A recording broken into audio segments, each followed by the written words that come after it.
Hello and welcome to Accelerator Pedals. In this video, I'm going to show you how to easily test your 2007 through 2020 Dodge Charger Accelerator pedal. This is the power supply. It takes 3 AA batteries. Line them up like this.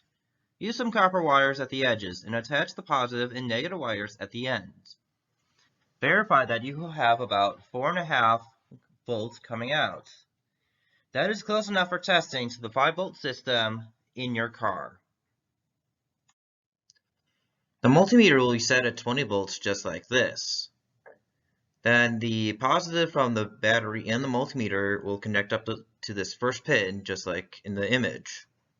The negative from the multimeter will connect up to the second pin and the battery will connect up to the third pin.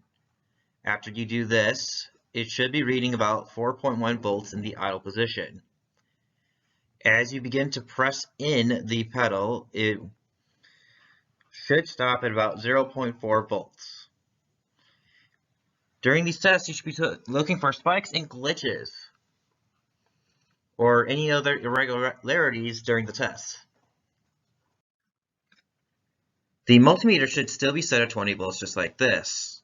This time, the negative from the battery should connect up to the fourth pin, the negative from the multimeter should connect up to the fifth pin, and the positive from both the battery and the multimeter should connect up to the sixth and final pin. After doing that, in its idle position, it should be reading 4.3 volts.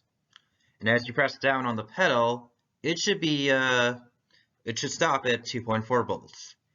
Again, you are looking for spikes and glitches during these tests to make sure that nothing is wrong with your pedal. So in this example, you can see that we are pressing down on it slowly and letting it rise up. And it looks like that this is not having any problems. It doesn't have any glitches or spikes.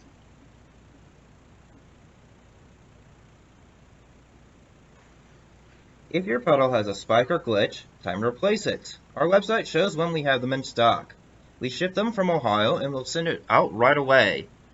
Check out the pinned comment and in the description for the link to our website. Thank you and have a good day.